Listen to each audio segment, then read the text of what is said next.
Dimanche 5. Nous nous trouvions à peu près tout réunis auprès de l'empereur dans le jardin. Ceux de la vie se plaignaient fort de la manière dont il était, ainsi que de vexations toujours renouvelées dont il était l'objet. L'empereur, qui depuis près de 15 jours avait vainement établi le système de ne rien traiter sur cet article, qui est par écrit comme la manière la plus digne, la plus convenable et la plus propre à amener les résultats, qui avait même arrêté une note de ce sujet, laquelle avait dû être émise depuis longtemps, et ne l'avait jamais été. Il revint plusieurs fois sous différentes formes, et quelques-unes assez piquantes.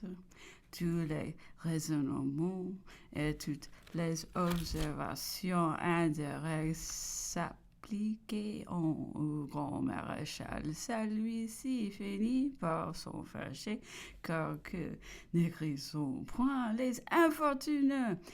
Il s'exprime très vivement. Sa femme, très voisine de la porte, désespérant de neutraliser l'orage, s'esquive.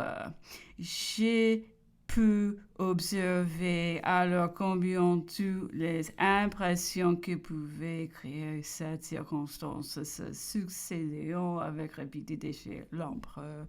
La raison, la logique, on pourrait même dire les sentiments domineront toujours. Que vous n'ayez point remis cette lettre si vous la croyez nuisible, disait-il. C'est un devoir d'amitié que vous me portez, mais cela demandait-il un retard de plus de 24 heures. Voilà 5 jours que vous ne m'en parlez pas. Si ce plan était jugé mauvais, si la rédaction en avait été défectueuse, pourquoi ne pas me le dire? Je vous aurais réunis tous pour la discuter avec moi.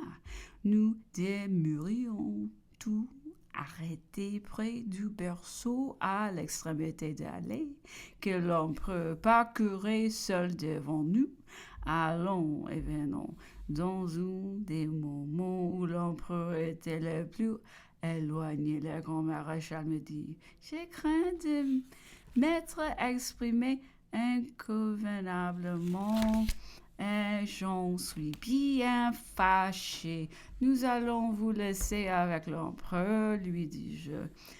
Vous le lui aurez bientôt fait oublier dès que vous serez seul. Et j'entraînais hors du jardin tout ce qui était là. Effectivement, le soir, l'empereur, causant avec moi de sa matinée, disait: c'était après nous être raccommodés avec le grand maréchal, c'était avant la carade du grand maréchal et autre chose pareille, que prouvions tout à fait que cette circonstance n'avait rien laissé sur son cœur. Lundi 6. L'empereur a été souffrant et a travaillé beaucoup dans sa chambre. Il m'a dicté les portraits des généraux de l'armée d'Italie, Massena, Ugo, Serrurier.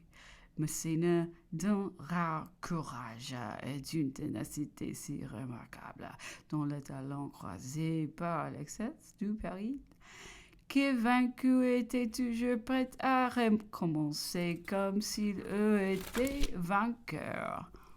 Ugo, qui tout au rebours était fatigué et comme découragé par les victoires même, il en avait toujours assez.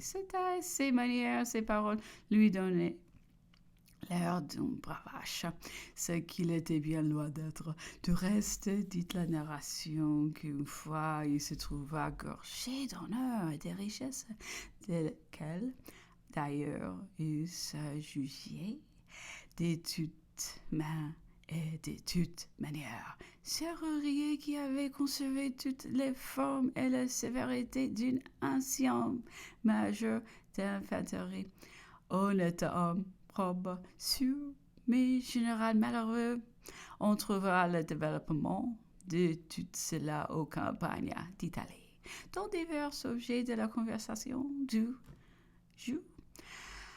Je note que l'empereur disait sur les armées des anciens et se demandait si l'on devait croire aux grandes armées dont il est question dans l'histoire. Il pensait que la plus grande partie des citations étaient fausses et ridicules.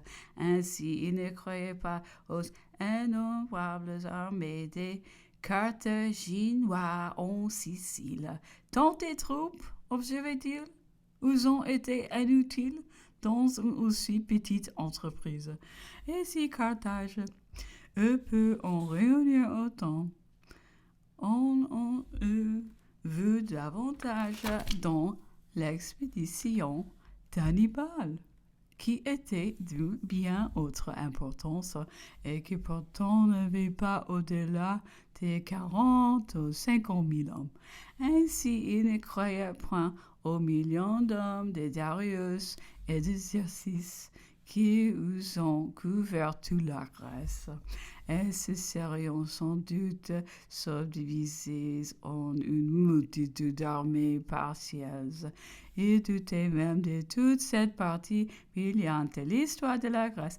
Il ne voyait tant les résultats de cette fameuse guerre persique que de ces actions indécises où chacun s'attribue la victoire. Xerxes s'en retourne triomphant d'avoir pris, brûlé, détruit Athènes, et les Grecs exalteront leur victoire de n'avoir pas succombé à Salamine.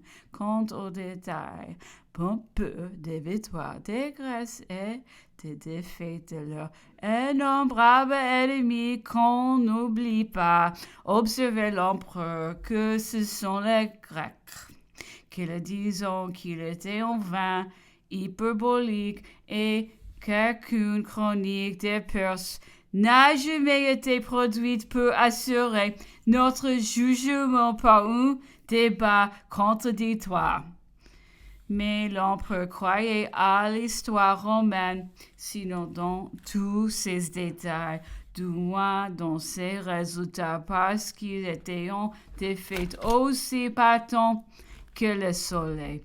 Il croyait encore aux armées de Genghis Khan et de Tamerlane, quelque nombreuses qu'on les ait prétendues parce qu'ils traînaient à leur suite des peuples nomades entiers que se grossaient encore d'autres peuples dans leur route, et il ne serait pas impossible, disait l'empereur, que l'Europe finit un jour de cette manière.